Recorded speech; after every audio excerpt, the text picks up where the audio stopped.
Industry 4, in which we will be understanding the role of big data analytics and how it has made change to the industry. The topics we are going to cover are what are the Industry 4 pillars, why we are using data and why data analytics is useful for Industry 4, how data has become the new oil, what are the levels of analytics, what are the data mining techniques used in such big data techniques here, what are the data needs at various levels, what are the types of learning, and the three main types of learning we'll briefly understand, which are supervised, unsupervised, and reinforcement learning. We'll see how unstructured data helps us in analysis. We'll also briefly see the difference between machine learning, deep learning, and we'll through one case, through these slides, we'll try to understand how budgeting and forecasting is used from the data analyst perspective.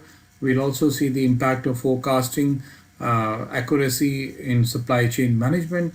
Also, we'll see how in HRM data analytics can help, and also some case in sensors. As you see, digital revolution disruption is taking place in many industries, and we'll try to see which all industries are these. We'll also see how the Industry 4 is seen from the point of view of Maslow's theory of needs, how the growth in this area has been changed because of our basic needs of motivation. We'll also see the PDCA cycle, and in the end, we'll summarize how the data has become the key to success of industries today. So let us look at the technological pillars. These 9 pillars are very, very strong pillars for Industry 4, which industries are adopting today. And some of them which are more relevant to big data analytics are cloud computing, where we are trying to store data. Mobile technologies is important because also the data is getting generated from our devices. Machine to main interface is taking place where the data is getting transmitted. There is a 3D printing happening because we have been able to feed a lot of data inside to the machines, and the automatic manufacturing and printing is happening here. Advanced robotics also use a lot of data in their functioning because this is an automatic manner. And we'll understand what is big data here, because all of the things which you see here, they use data here. Internet of Things is also one area where we see data being generated. RFIDs, where like we buy shoppings or we look at the debit cards, credit cards, is used there. And cognitive computing is about use of computerized model to simulate the human thought process in complex situations where the answers may be uncertain. This phrase is also closely associated with IBM's cognitive computer system called Watson. So what is Industry 4? When we look at from data point of view, we see the first point here. Data comes from processes and machines here, and data also comes from the business data, the operations happening here. It goes and stores into cloud computing models like Amazon and Google systems there, and lots of data gets generated. And then we build the analytical models, and we engage with clients and customers. We try to understand how they have been working and what are their predictions, the status of their material which is available to that. And we run various types of algorithms to find automatic solutions here. What actually happens because of all this cycles here, we tend to reduce the defects, we reduce the raw material and the energy requirement, and we also adapt to the market here. So you can see from here, our machines and equipment are generating lots of data. The downtime and power uses also give us certain idea about how machines are doing, and then we also have predictive maintenance alerts, which are warning us to put the equipment at the highest state of availability. So we see this whole cycle of turns it around and gives a feedback to the systems, and overall improvement happens. So how come this data has become a new oil? So oil is something which gives energy to our processes, And as we see, fuel runs our fuel or petrol requirements run the cars and automobiles. Similarly, data is running the businesses today, and this has become a driving force for the various companies because we are able to get intelligent information, and this intelligence which is comes in helps you take better decisions, and then you drive the businesses through this. So data has become the new oil, and this is where we have to find out how to use this oil in a correct manner. When we look at data analytics, we come across various terms which are called descriptive, diagnostic, predictive, and prescriptive. We try to see from a point of view of two axes which are difficulty and the value here. The y-axis we have the value, and then we have when we and diagonally if we move up, you can see we move from information to optimization, and what we are actually doing is we are moving from hindsight to insight to foresight. You can see from the diagonal line here. So what type of questions do we ask at descriptive analytics is what happened, like what was the sales, how many defects happened. In the diagnostics level, we try to find out why did it happen, why the sales were slow, or why so many defects happened. At predictive analytics, we try to answer these questions. What will happen if we have better quality control, or we have more advertisements? Will the sales increase, or will my defects decrease? So we try to always model our output using various predictive analytics. At the highest level, we work on the prescriptive analytics, how we can make it happen. Let's say we want a sales of 100 crores. How can we make it happen? What should be my sale price for that? Similarly, how can we make sure that we have zero defects? What should we do at the ground level working? So these are some of the questions we try to answer from the various levels of analytics. And as if we see from here, we go from on the x-axis, if we move from left to right, we see the degree of difficulty in getting a data or manipulating this increases. And but we also find that as we move up, the value of the data summary is higher than what we were doing at the lower levels. So if you want to rise high, the degree of difficulty is definitely going to increase, but the value which you extract is very useful for the industries to gain competitive advantage here. We look at infographics here, and we see what is data mining, and we see here that it consists of statistics, machine learning, and artificial intelligence. Data mining techniques have also been divided into various areas like classification, clustering, regression, and outward analysis. And also there are many other techniques which are used in data mining. It all depends what type of output or the technique, how useful those techniques will be for your system. The data mining process moves from various stages. It starts from data cleaning, where you get the data and you clean it, because all the data which you extract from the systems is not conducive for processing. So we do that, and then we integrate the data from various sources. We select the data which we want to do the use, and then we transform the data. Sometimes scaling and other value changes are removing misvalues are done here. And then we perform the data mining operation, which you have been seeing: classification, regression, clustering, and others. And then we try to extract the good knowledge which is available from such a data here. This model here on the bottom row shows one such model framework, which is also called CRISP. It moves from business understanding to data understanding, then data preparation and modeling of the processes, and then evaluation and then deployment. And the core of all this is data, and that's why we have to look at how this data gets generated in the industry for systems. This particular infographic shows in a step-by manner how our data needs is increasing, and what type of analysis we are doing. And we see at the instinct level, we do not have a data where we use our gut feeling or use our experiences. We don't have a data. It's like a CEO of a old company telling probably this would be our sales, where he does not have any data to back it up.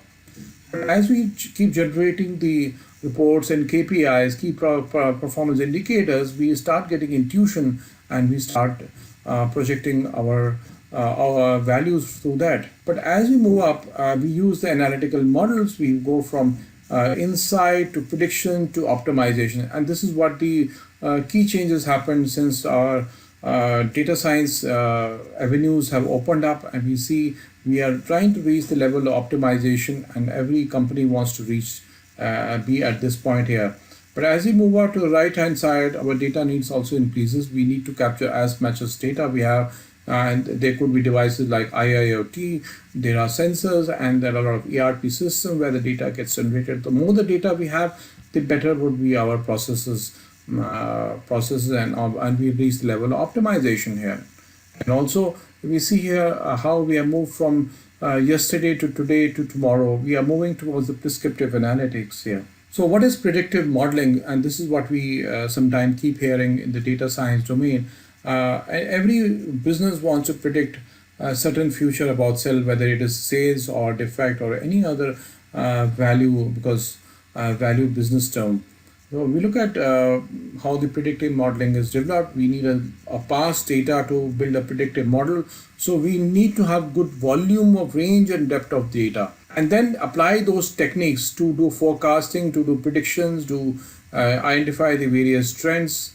This is very important to understand, because predictive cannot be just on any data. You need to have a lot of past data to really model how things will fare up when some things are changed here. So what happens is that when you read a new data, it gets into the model and then tries to predict. So we have a different scenarios on which we can do predictions without actually changing certain things here. So as we said here, we have three types of learning in data mining. One is supervised learning, in which we have a target variable. It's like there's an area of a shop and there is an output called sales. So we have a label data as the sales figure, and the input data is the area of a shop. So this in such cases are called such modeling techniques are called supervised learning, where it learns from your label data, the target variable, and you're trying to understand from the data available to you.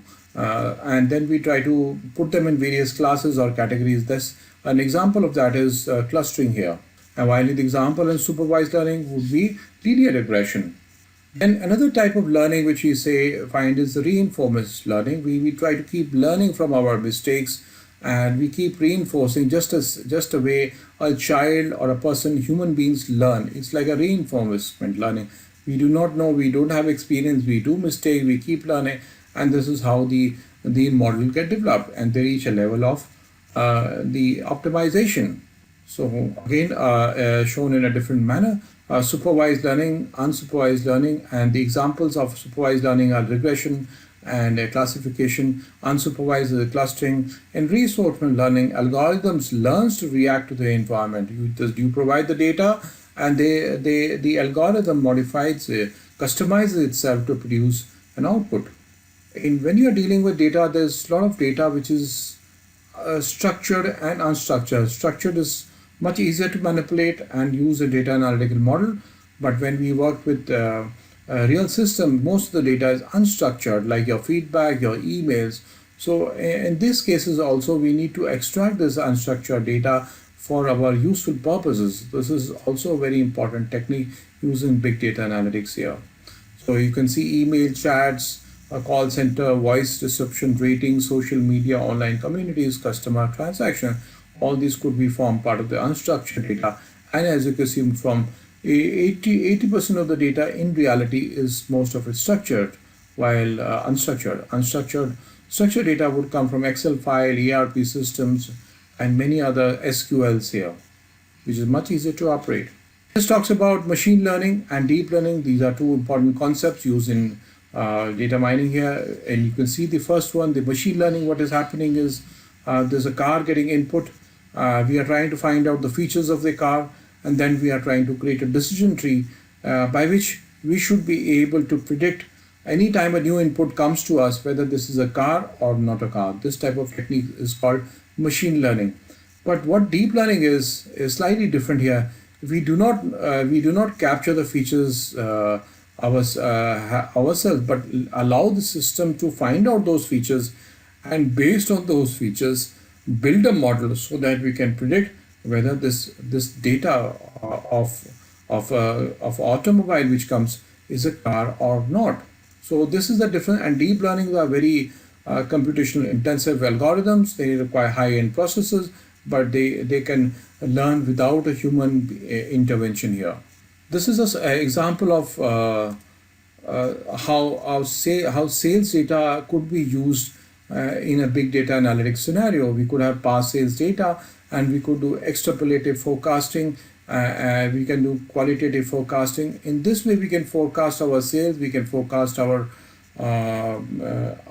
inventory requirements here. So there is a difference between budgeting and forecasting. Budgeting is you're putting something there, and in forecasting you are trying to predict based on the various scenarios which could happen here. A very important technique, because it is forecasting which is going to help you plan much better.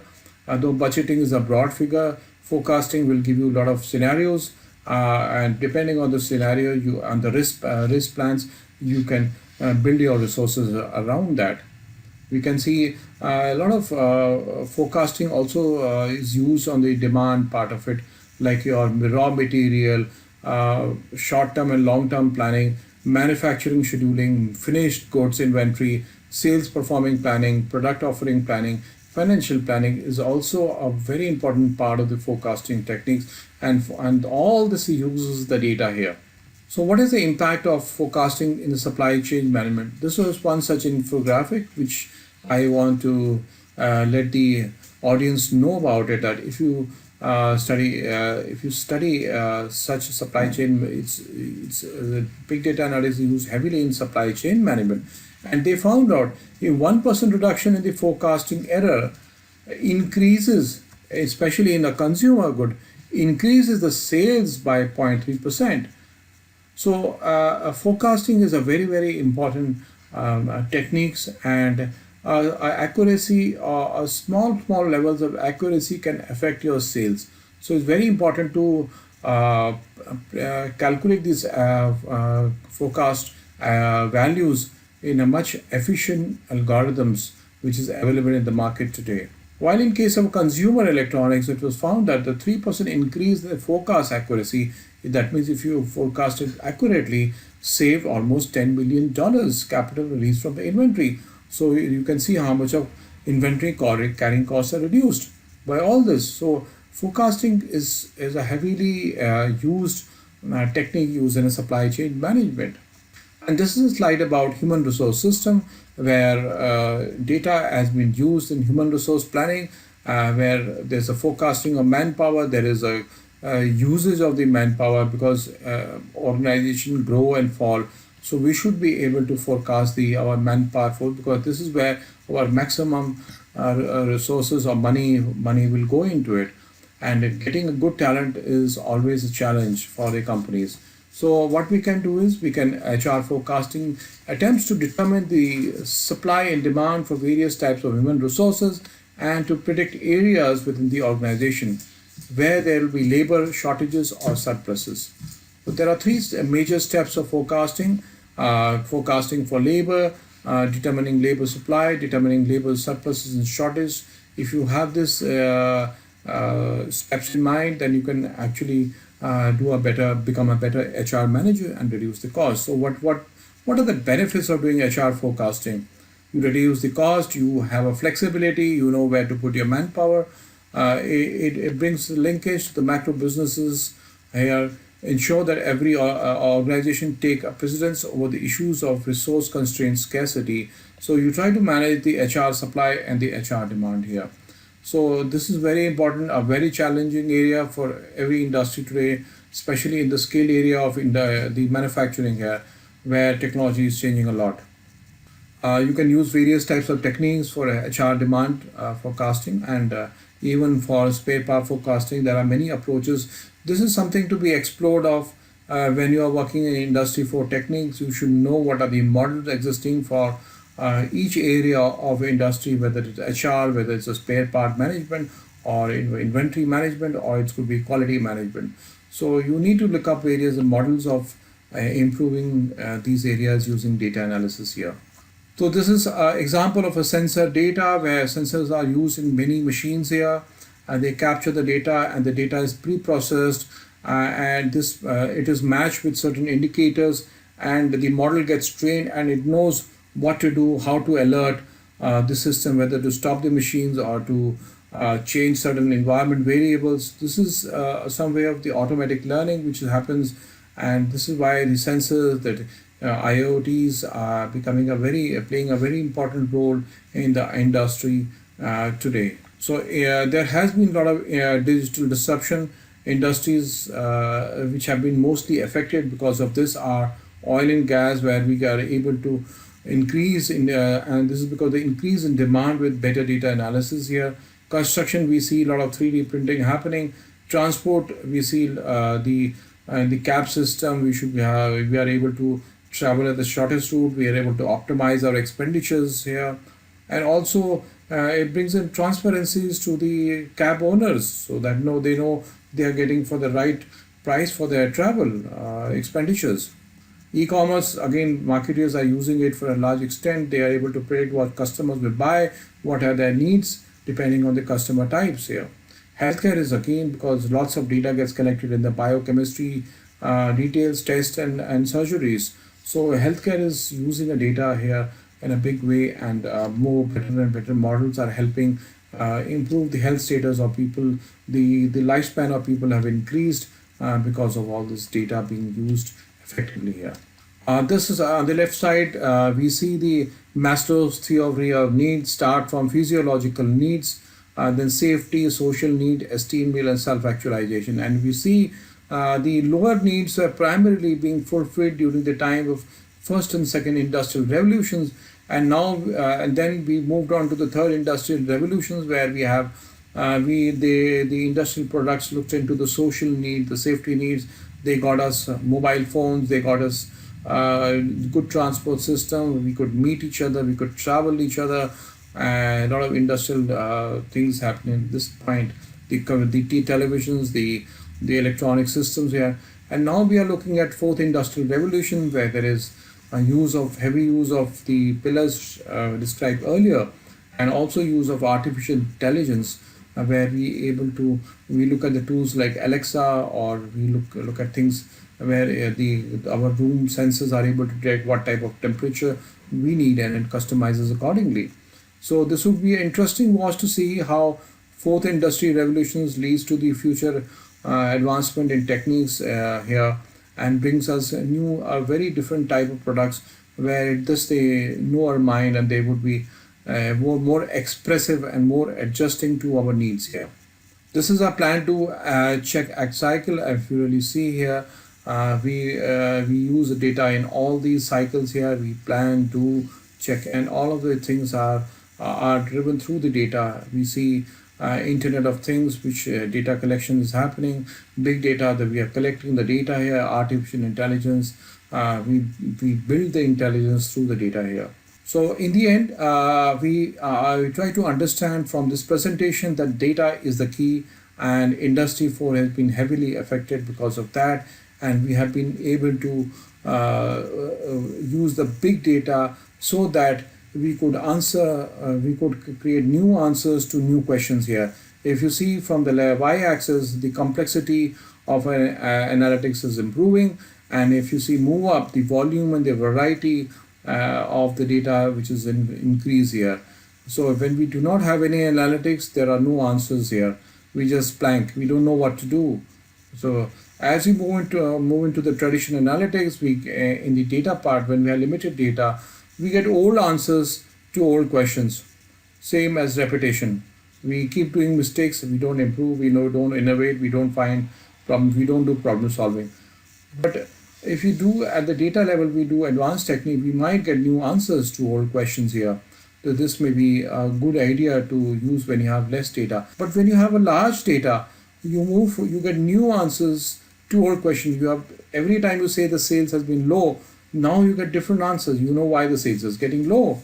And whenever you do that, then new questions get generated, and then again you find new questions, new answers coming up. So it's a cycle which goes on, and you keep getting new questions and new answers, keep innovating, and you drive the businesses, and your companies do well, and this is your growth happens.